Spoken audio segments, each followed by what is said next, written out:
Thank you everyone for joining us. It's really a privilege to be talking to you. So Pramod already spoke about how public digital platforms and open infrastructures create equity, foster innovation, and build trust in the ecosystem. So the uh, purpose of my talk would be to see how Digit does it in the context of urban services and beyond. Can we move on to the next slide, please? So before we deep dive into how Digit does it, let's kind of remember the mission statement we are at again. That how can we catalyze the urban transformation and enhance ease of living for all 4,400 towns and cities of India using an open digital infrastructure. So let's double click on the open digital infrastructure now. Can we move on to the next?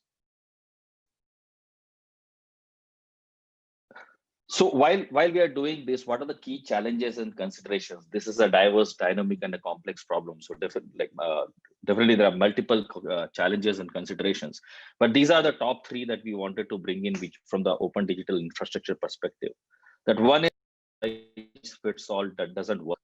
Whether it's about geography, so if you take the problems in east of India, they're very different from problem in the west of India, or the time the problems by their nature evolve, or the size, because when we are talking about 4,400 ULBs, they range from a big city like Delhi or Mumbai to a very small town of 10,000 population. So the considerations are that the solutions finally need to be contextual, evolvable, and scalable.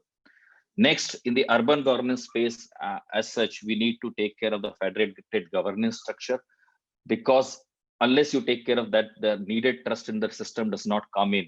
If every information can travel everywhere without anyone having any control at it, people may not be wanting to use that solution or that platform. So the controls at right level is very important. And then third one is the breaking information silos, as Pramod was mentioning in his about some one person or two parties coming and giving end-to-end systems. It's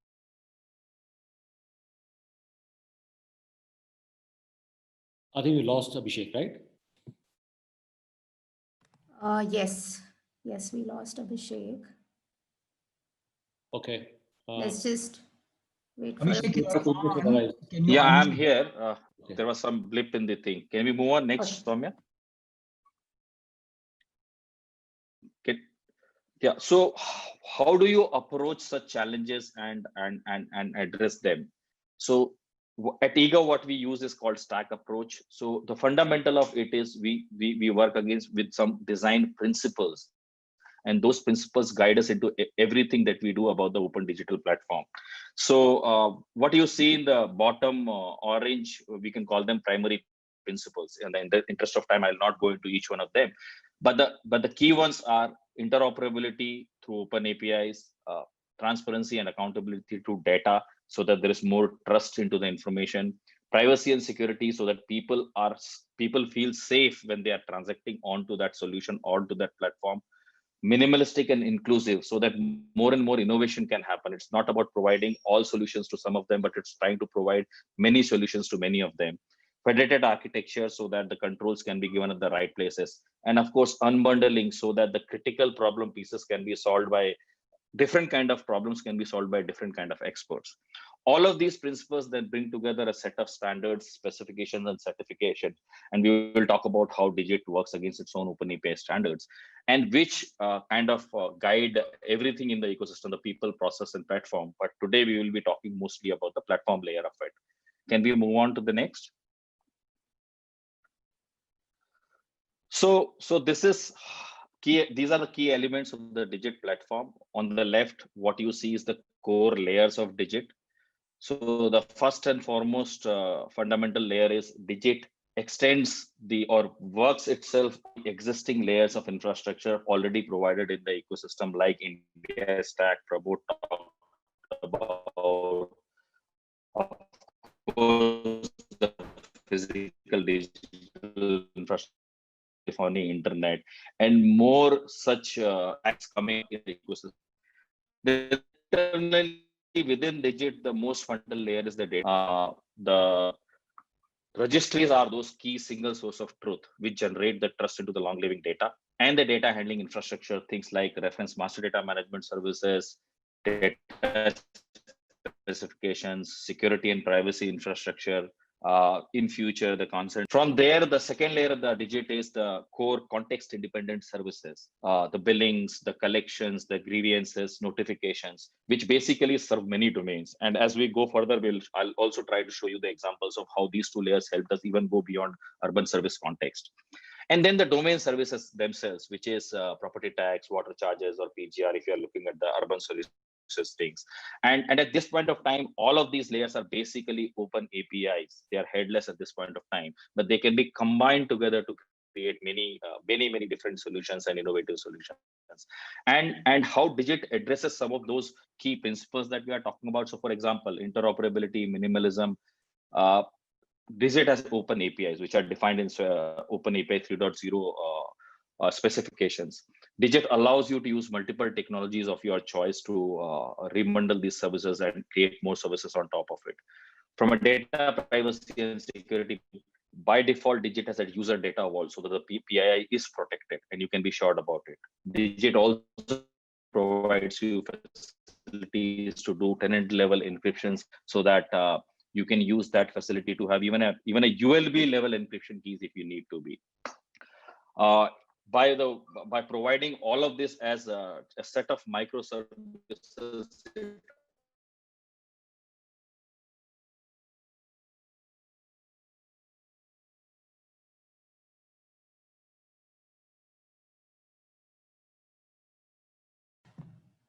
I Abhishek, think you're we back? have lost Abhishek again.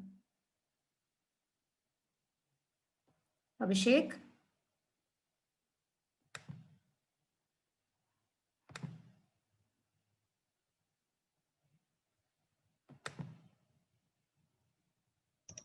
Let's give him 1 minute to rejoin. Otherwise, we will move to something else.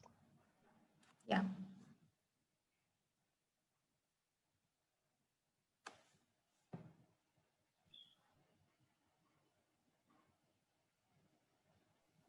hello.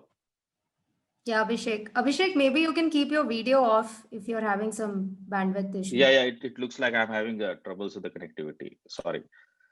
Yeah, so and then by nature, Digit is designed to be a multi-tenanted architecture with the role-based access control mechanisms so that a single instance can serve many cities, or you can have multiple instances still interoperably working with each other. So let's, in the next few minutes, let's see how these elements come together to solve a problem in a particular context. Can we move on to the next slide, please? So let's take property tax solution as an example and how Digit approaches it and solves it. So on the right, what you see is a set of needs that a property tax solution will need. It will need the records of properties, records of assessments, the users or the assessees who are doing it, employees, etc. Then it will need metadata around those key entities. So for example, property types, property subtypes, uses, etc. Or assessment, what are the varying kind of assessments? What could be the different kind of formulas for assessing? Taxes, charges, etc. You'll also need some urban GIS kind of things to locate properties into the administrative boundaries of the cities or the ULBs, the workflows, the tax calculation engines, document handling, because you need some proof of the some kind of proofs around the property, notifications, because when the bills get generated or the payments get made or payments are due, facilities to raise demands, issue bills, record payments. If something goes wrong, citizens should be able to complain against that particular assessment, reports, dashboards around it. So when you see, you take this large problem called property tax and it already unbundled into many of these smaller subcomponents, which can further be unbundled if need be. Then, so Digit takes that, can we move on next? And in the core layer, the Digit provides the registries around the property, the citizen, the employees, and the reference master data management infrastructure around the taxonomies, the slabs, signing services, encryption services to keep this data safe, templates for billings, collections, templates for data view.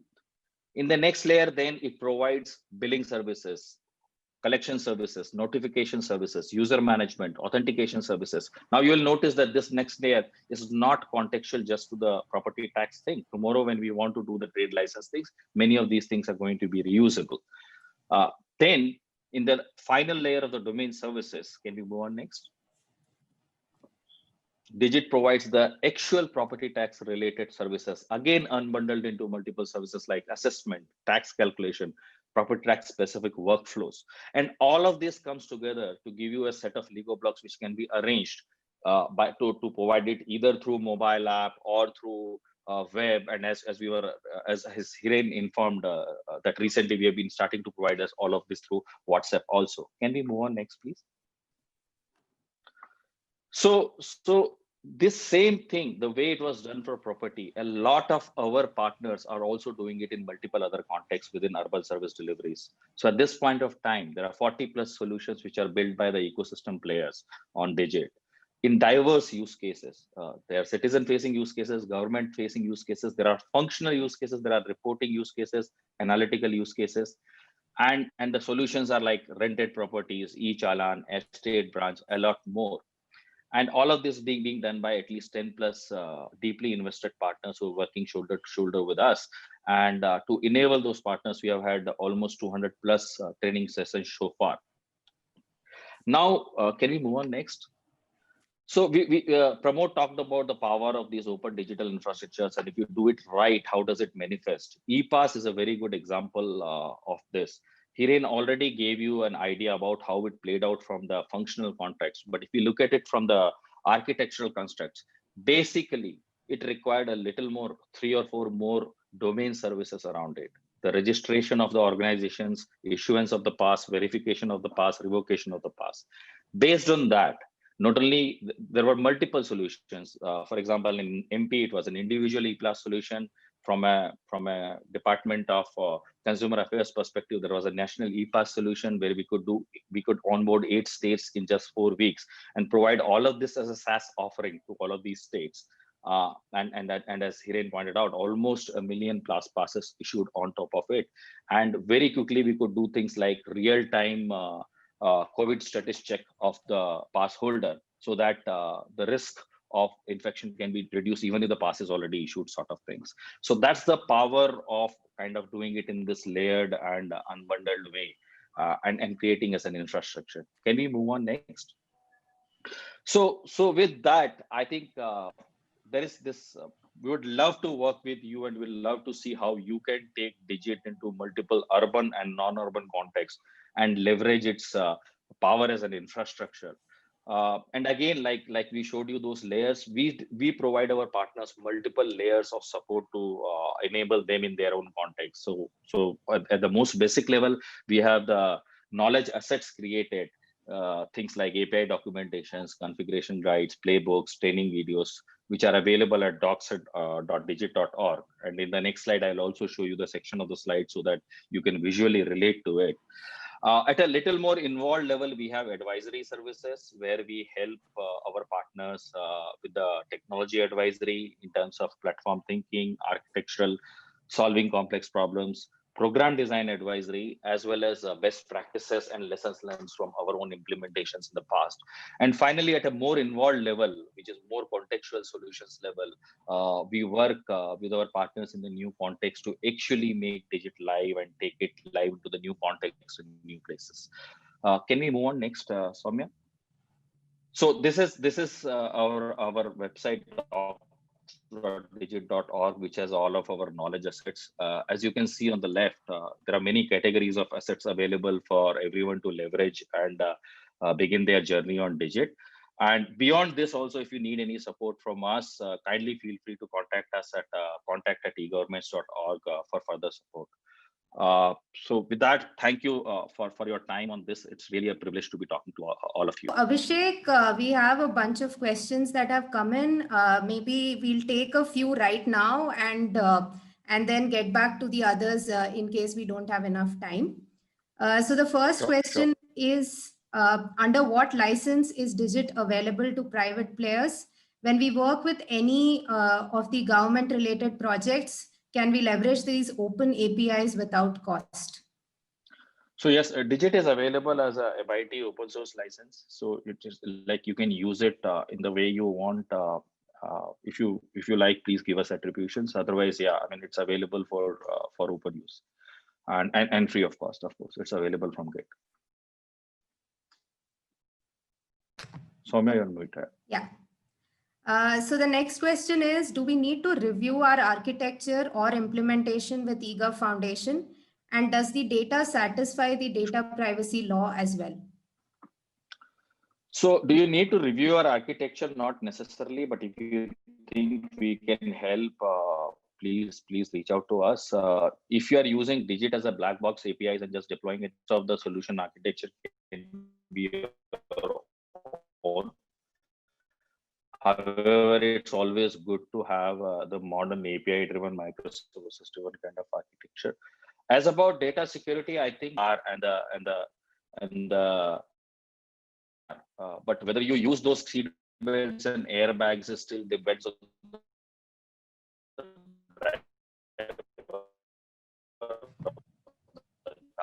So yes, Digit provides by default the data solution provider can, whether they use it according to our best practices or not is something that's left to the implementation provider and the solution provider. Hope that answers the question. But it's a very interesting question. At some point of time,